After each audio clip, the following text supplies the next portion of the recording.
West Virginia Senator Joe Manchin has decided that he is done with the Senate.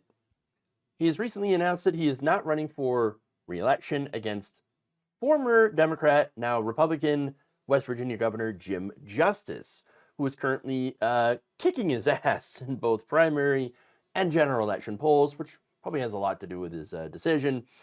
He posted this on social media. After a month of deliberation and long conversation with my family, I believe in my heart of hearts that I've accomplished what I set out to do for West Virginia. And what is that exactly? Making it the state with the highest level of child poverty in the country?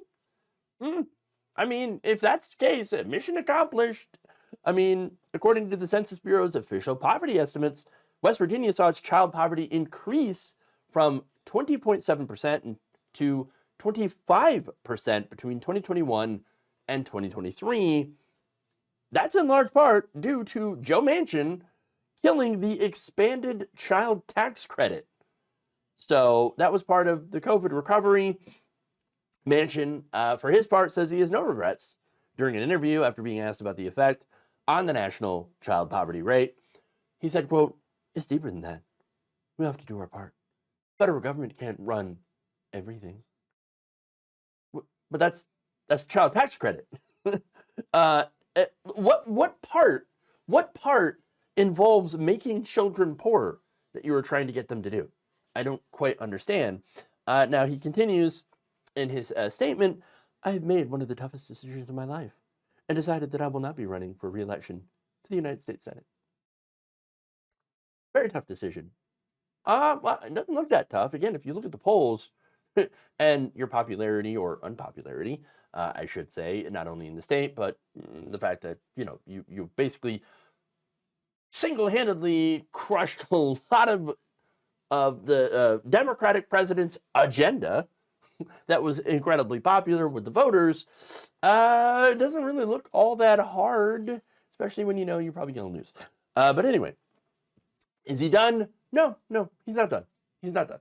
At least with politics. No, he says, what I'll be doing is traveling the country and speaking out to see if there is an interest in creating a movement to mobilize the middle and bring Americans together.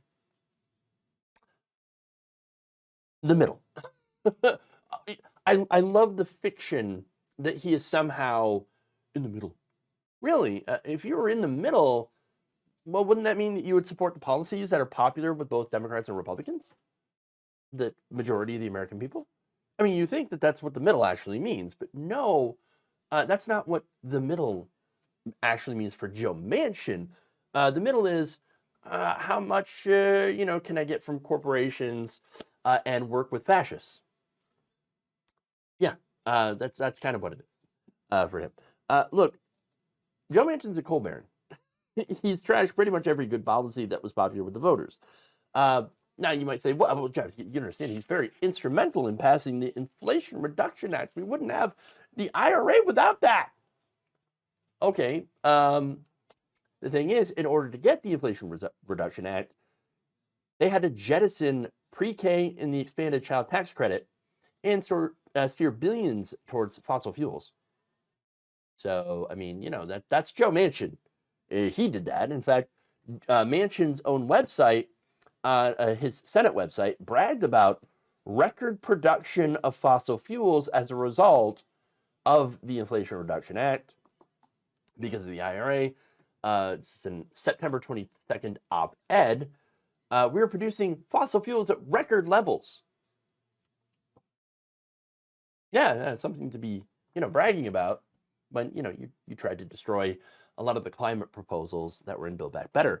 In fact, look, speaking of Build Back Better, Joe Manchin helped to destroy what would have been Joe Biden's signature policy initiative. Now he has the watered down, severely weak corporate, welfare handout bill that is the Inflation Reduction Act. So that's now the signature achievement. Now, here's the thing. According to a clear majority, this is polling on that, 62% of Americans supported Build Back Better. When asked what was in it, when told what was in it, support went even higher. For example, child tax credit. Getting back to that. According to the Data for Progress, child tax credit recipients were more likely to approve of President Biden, the Democratic Party, because that was one of their achievements. On average, people trusted Democrats over Republicans on supporting parents with children by a 9-point margin. However, thanks to Joe Manchin, that advantage disappeared because they learned that because of Joe Manchin, Democrats allowed the child tax credit to expire. CDC recipients consistently rated economic conditions as excellent or good at significantly higher rates than non-recipients, while the CTC checks were being distributed, but their views of the economy converged to those of non-recipients once the expanded CTC ended. Again, this is what Joe Manchin did, killing that program that was helping a lot of people.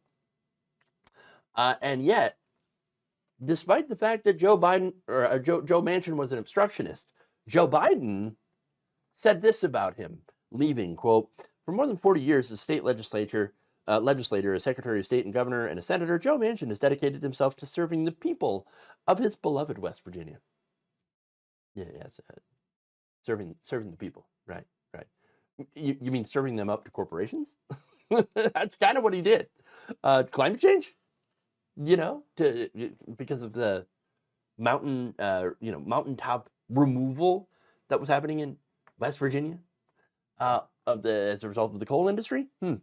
Not only that, he said, and this is after praising Manchin for some of the things he did end up grudgingly voting for after massively watering them down, like the Inflation Reduction Act.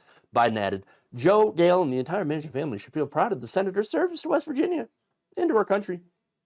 I look forward to continue our work together to get things done for the American people." Ugh. Okay, now, I know what some of you might be thinking. Why are you celebrating Joe Manchin? Joe Manchin, he's a Democrat. And without Joe Manchin, there's going to be, it's going to go to Republicans. Republicans are going to win the Senate as a result. How could you be happy about that?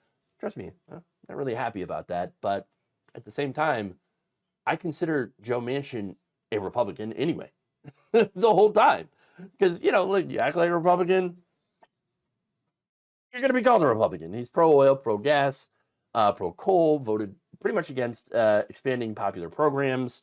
And so he also brought us Brett Kavanaugh, destroyed action on climate change. It's desperately needed. Even stopped the voting reforms that Democrats were trying to do, which would have been, really important to that whole protecting democracy thing. And so the very few good things that Joe Manchin has voted for in favor of does not outweigh his very, very long history of opposing good things.